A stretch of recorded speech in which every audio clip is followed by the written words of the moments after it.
Kristina Barlaan, welcome to the show. Hello. Thank you for having me. So we want to just dive right into the meat of the conversation. What we love to do with competitors who come on is go over a match. Okay. So you picked one out earlier. It should be up on your screen right there in front of you. It is. Can you real quick set the stage here? Tell us about what's going on before we go through it. Yeah. So this was my first year competing as a black belt. This is 2016. And officially my first major as well too. I had competed in Nogi Worlds like after getting promoted, but I mean that's like it's a major, but it's like a semi-major. It's like it's not like the Grand Slam like what Europeans is. And I've been wanting to do Europeans since I was a blue belt, since I ever heard about it. And for whatever reason just never got there. And so there was a lot of emotional, mental life stuff going on to lead up to get to this point here. And you're going to see that all come together at the end of the match. Because I just went through so much shit to get to this point, between like in the midst of like a toxic relationship and like financial stuff and then having to do all the fundraising. And so like to finally be able to make it to these mats in Lisbon, and like just like the kind of amount of focus that I had in particular for this match was like a really big buildup. So yeah, like very exciting. I was like, ooh, I'm finally here. And like, shit, I'm in the finals. What is happening? You know, and cool. And also fighting against someone who I had seen fighting at the lower belts, Ariadne here, had been seeing her win at like the Abu Dhabi World Pro, in the brown black belt divisions, like winning those. I'm like, okay, so I'm definitely going to be fighting someone who has like more experience than me, someone I've watched when I was at a lower belt. So all of this coming up together, I'm like, shit, can we make it happen? The matches prior to this, I submitted both of my opponents. Or how many? Yes. So that was great. I was like, ooh, wow. So this is your third match. Yeah, it should be. Yes, I think. I believe Pretty so. sure. We'll I can't remember. It's a blur. It's a blur. Yeah. I know that one of the matches didn't get caught, and then one of them did, and then or something other. I don't know, but yeah. Okay, but this is the finals. This is the finals. Fantastic. Finals. Dang, I'm excited. All right. Yeah. There's a lot of like butt scooting in the beginning, but it gets really exciting towards the end. All right. It does indeed. I watched it, and I know Josh wanted it to be a surprise for him, so he did not watch the whole thing. I started watching it just to like get some context. I was like, I don't want to finish it because I want to hear the live narration. So. Oh, okay, yeah. So as I was mentioning to Matt too, is like I don't remember a lot of the first half of it. I remember a lot of the second half. Interesting. And then in particular the last part of it is very like iconic. There's photos. It's very What?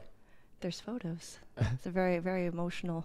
It was an emotional response. Very visceral. Yeah. Mm-hmm. As I said, there was a lot of shit that went on for me to get to these mats, and so. Does that have to do with why you don't remember like the first half of the match? Was it just like a blur, I feel like maybe either hyper-focused, but also just kind of like the slower, like methodical pace of the match as well too, and just because the ending was so strong that it wipes out everything else before it. Gotcha. Fair enough. Like I blacked out. I'm like, why are we here? What happened? Very good. All right, let's dive in. Do I have to press anything? Yeah, go ahead, hit play, and then you can control it with the spacebar, I believe. Spacebar? Yep. Okay. Yeah. Wow, I forgot Kaio's there.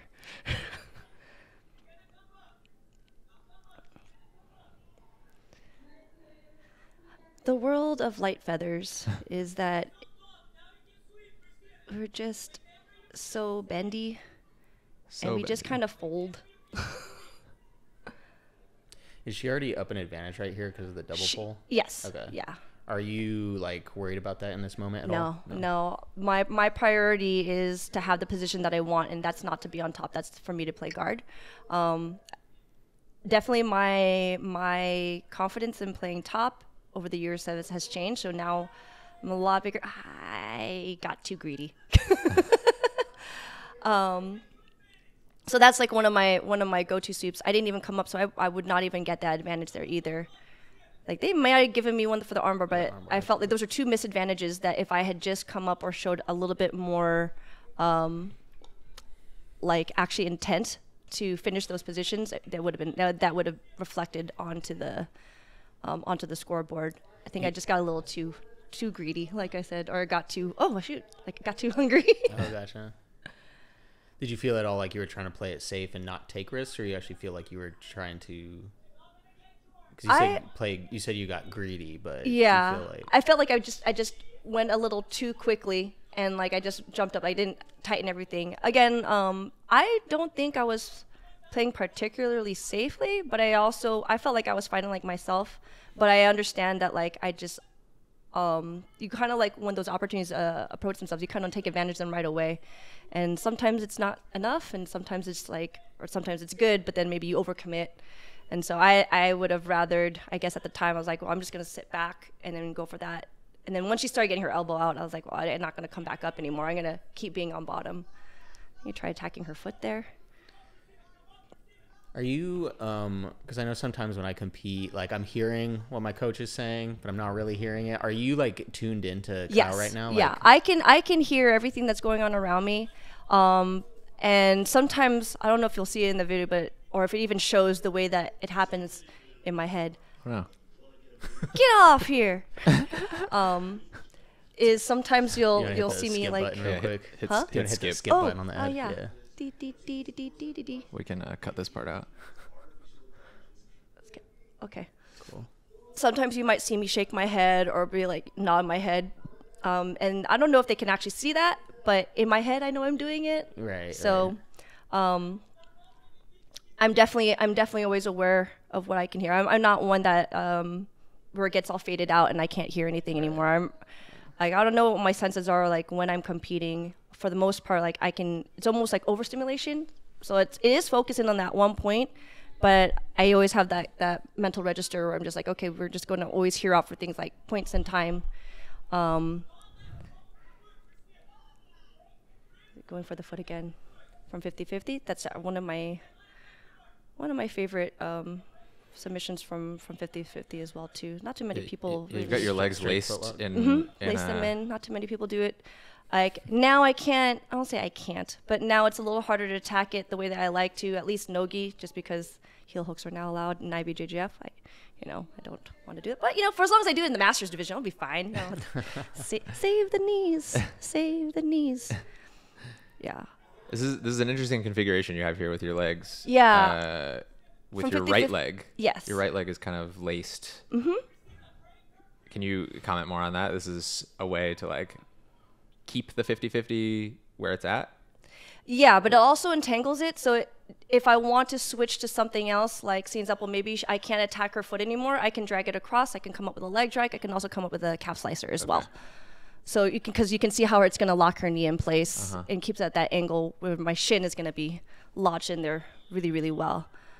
You can't see here, but she had a really, really, really strong grip on my left hand, so it made it really hard for me to. I'm trying to attack a toe hold right now on that far leg, and Kai was saying break the grip. I'm like, I'm trying to, and I see just saying let go. I'm like, I couldn't do that either because she had my hand, and it was just like, it was actually like in there, and I think even twisted up a little bit, so it wasn't the easiest grip to break. And I felt like she had like tiny little witch fingers.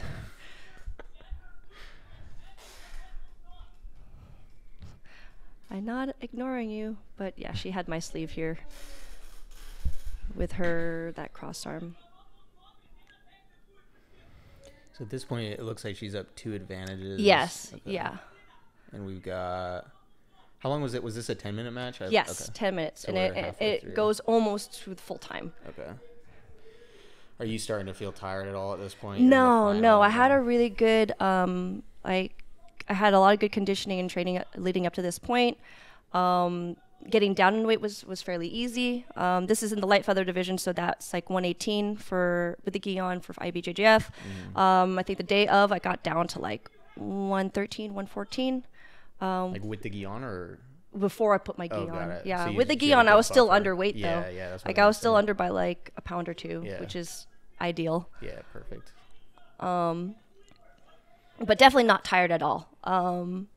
And I'm definitely one of those who like I get stronger towards the end of the matches. I mean, I can start explosive off the match too. I'm not necessarily a slow starter either, but I'm definitely like the 10 minutes actually works in my favor. I feel like, because even in training, I feel like I'm stronger or better like in the later rounds as opposed to the first rounds. And I'm pretty patient. I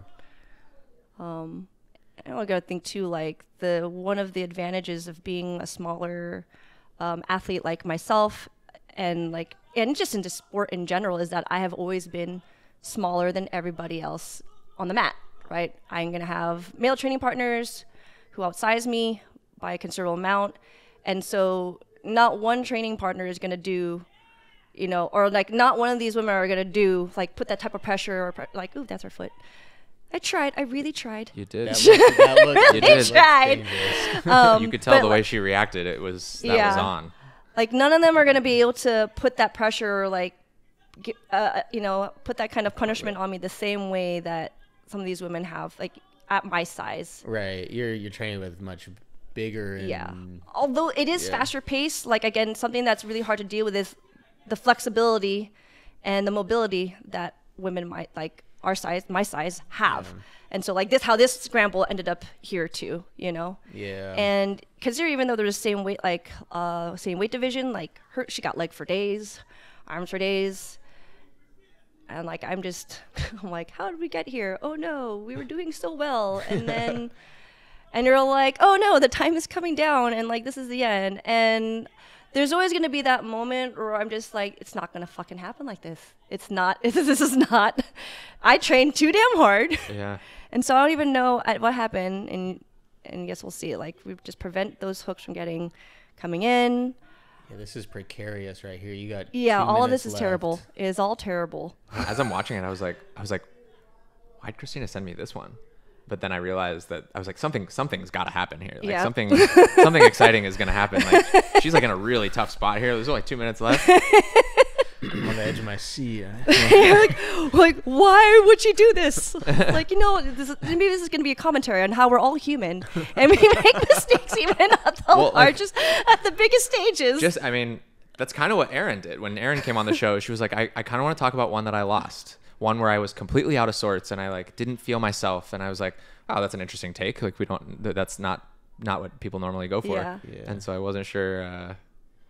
That's crazy. You're doing so good at blocking that hook. Yeah. She's attacking the arm, right? Using my flexibility has been like there's times where we try not to abuse it, but then there's absolutely times where it's just like, fuck it. You have to. Yeah. Putting my leg there. Yeah. Which arm is this? Oh, it's a foot.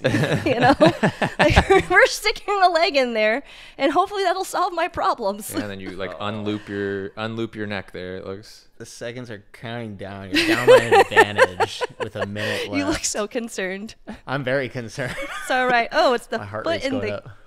foot right up in foot in there. yeah, right up in there. He said, it's a very good defense.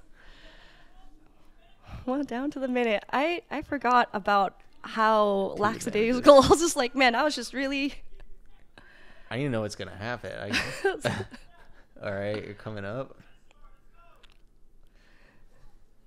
And so you can also hear in the background, that's Brian Pandelin, and he's like one of my best friends. So that was just like just amazing moment here. So she's going for the knee bar here. But my knee's completely out. Yeah. And you get the hook. Are you about to get the? And then you get. Sick. Scrambly powers. Can't tell you the amount of matches where there's like few seconds left, and we're like, we got to make something happen, and so we're gonna make something happen. Oh my god. Unreal. Little malicious choke. Holy shit. Let's go. Whoa. And this scream right here was just like, I don't know what happened. Wow. And that's one of my favorite chokes. And funny enough, the choke that I used on her is actually how I tore my PCL the first time. Oh. Oh. I'm not gonna say that's how it just happened. It was just the position. Yeah. Dang. Thank you. I got Wow. actual chills. Wow. And so that photo made it to Gracie Mag. Oh, sick. And they like published it, and it's just like me screaming like, God. Can I see the last 10 seconds again? Yeah. Yeah, Can you go back to it? Yeah. No. Hi, Lori. Hi. I was going to say, it's like, hi, Lori. 67. Wow, looking good. Oh, shit. Yeah, go ahead and skip. Yeah. Okay, we want to go from when she tries to sweep me, and then I'm like, we're going to take the back.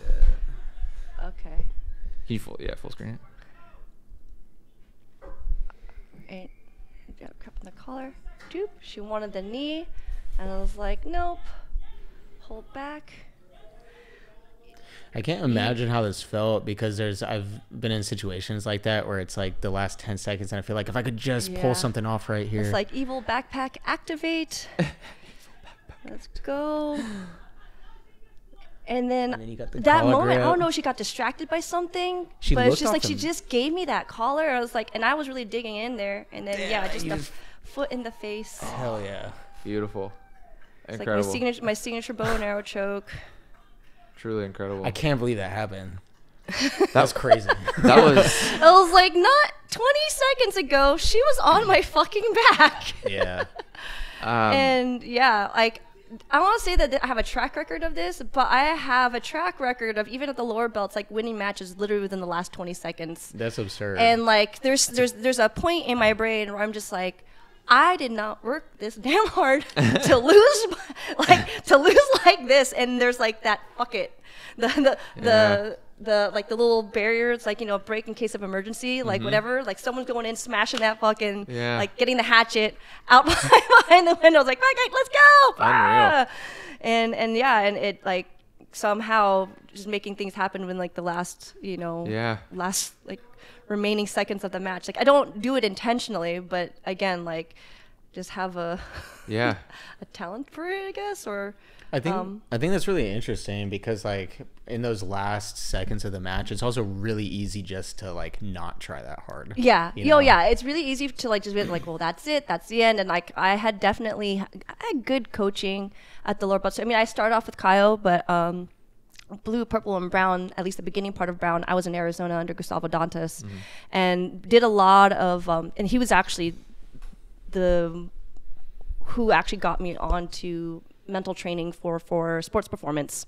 And he always made it a point during the training sessions to be like, it's not done till it's done. It's like, I don't care if you're losing by, you know, 2 advantages or 10 points, you keep fighting. Like you fight to the very, very end, because, you know, you never know if like what difference that could make if you just give yourself permission or just give yourself a chance or just tell yourself like, fuck it, what's the worst that can happen? Like either I lose, if I don't try, I lose. But if I try, I might lose, but also I could win too. Yeah. It doesn't hurt to keep trying. Yeah. Right. It's okay. Destroying your... No, that's okay. like just be careful because that's sharp. Yeah, it's a sharp edge. Yeah. Yeah. I'm not worried about the table.